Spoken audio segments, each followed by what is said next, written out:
Audio Jungle.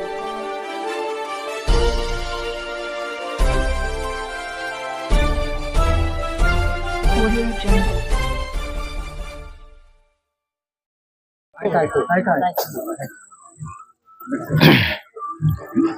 सगळ्यात पहिलं मी तुमची माफी मागतो. मला वेळ झाला. रामभाऊनी सांगितलं की 4चा टायमिंग दिला होता, पण येताना आमचे मित्रमंडळी सकाळपासनं भूकजली होती. त्यांना बी थोडी भूक लागली होती. त्याच्यामुळे आमचे प्रत्येक भैया थोडेसे जेवणात व्यस्त झाले. पण त्यांनाही समजलं की आपल्या भुकेपेक्षा जास्त आपल्याला पूरग्रस्तांची मदत करायची. त्याच्यामुळे आम्ही लवकर येण्याचा प्रयत्न केला. आणि आता विशेष सुरुवात करण्याच्या सुरुवातीला मी तुम्हाला सांगतो, मी स्वप्नील अनिल जाधव, मी उदगीर विधानसभा लढवली, म्हणजे मी निवडणुकीमध्ये उभा होतो. आणि काही लोक निवडणूक लढवत असताना निवडणूक लढवली, निवडणूक संपल्या, काही जण पडले, मी बी पडलोच आहे, पण काही निघून पण गेले. पण काही असून सुद्धा गुडघ्यावरती पेंटी करून आले, पण असं पण नाही की नाही आले, पण त्यांनी पंचनामा पण केला, पण मदत कुणाला केली नाही. पण आमची भावना अशी नाहीये की कुणाची मदत करायची नाही. आमची भावना पूरग्रस्तांना मदत करणे ही भावना आहे. आणि म्हणून स्वप्नील अण्णा जाधव युवा मंचच्या वतीने गौरी गणपती सण पुढे येत असल्यामुळे आम्ही त्या तुमच्या सगळ्या ग्रामस्थांना, पूरग्रस्तांना आपण एक छोटस किट देतोय. पण मला 2 शब्द तुमच्याशी संवाद साधायचा आहे, म्हणून मी रामभाऊला म्हणलं, रामभाऊ मला सोबत जरा 2 गोष्टी बोलू द्या.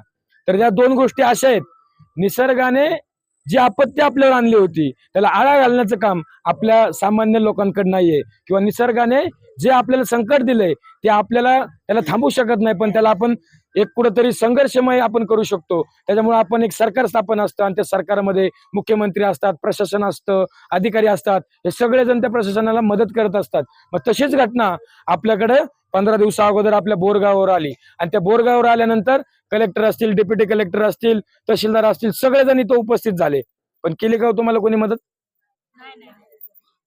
पण त्याला मदत न म्हणता किंवा त्याला न काय म्हणता आपण कुणाचंही इथं काढायचं नाही. आपल्याला कोणी केली किंवा कोणी नाही केली, पण स्वप्नील जाधव हा मजुराचा मुलगा आहे, हा कामगाराचा मुलगा आहे, म्हणून त्याला जाण आहे. म्हणून तो गौरी गणपती सणाला तुमच्या सर्वांसाठी, माझ्या मायबाप जनतेसाठी, माझ्या सगळ्या माता भगिनींसाठी मी तुम्हाला एक छोटस, माझ्याकडनं जे घडल ते फुलाची पाकळी म्हणून मी तुम्हाला एक छोटस अन्नधान्य किट आणलेलं आहे. ते कृपया करून भांडण तंडण न करता तुम्ही ते एका घराला एका कुटुंबाला एक किट घेऊन आम्हाला फुलाची पाकळी म्हणून आमचा तो तुम्ही सन्मान करावा आणि आम्हाला इथून आम्ही पटकन निघून जावं, हीच आमची तुम्हाला इच्छा. कर्नाटक राज्याच्या सीमेवर असलेलं आपलं बोरगाव आहे.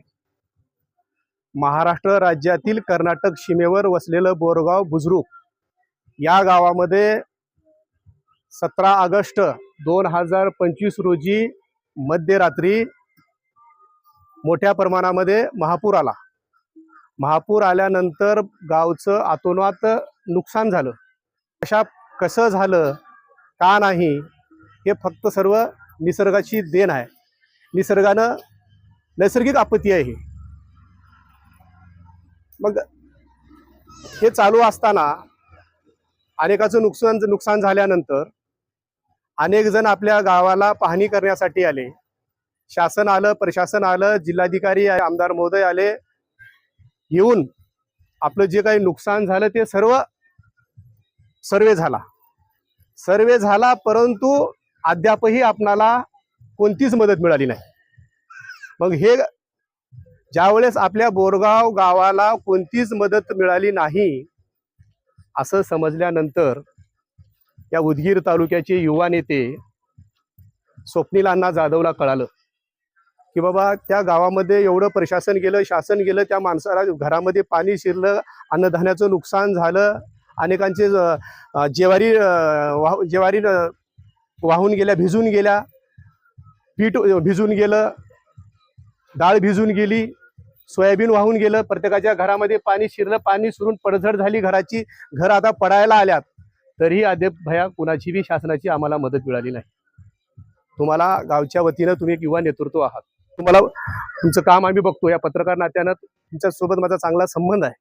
भैयाचा मला परवाच्या दिवशी फोन आला, रामभाऊ आपल्याला गावाकडे जायचं आणि जे काही खरोखरच ऍक्च्युली ज्यांचं नुकसान झालंय त्यांना आपल्याला मदत करायचं आहे. मग काल भैया सर्व किट वगैरे, कालचा दिवस पूर्ण त्यांनी किट बनवण्यात गेला. मग आज 4चा वेळ होती, थोडा उशीर झाला, पण या ठिकाणी जे काही अडचणी आहेत त्या अडचणी सोडवण्यासाठी भैया आपल्या सोबत हजर आहेत आणि भैयानी आपल्याला काही मदत करणार आहे, त्यांनी सांगतीलच. आणि अशा ठिकाणी आपलं जे काही गावाला जे काही त्यांच्याकडून जे काही मदतीचा हात म्हणून त्यांनी समोर आलेत. मी एवढंच या प्रसंगी बोलतो आणि भैयाला अशी विनंती करतो की आपण या ठिकाणी 2 शब्द बोला.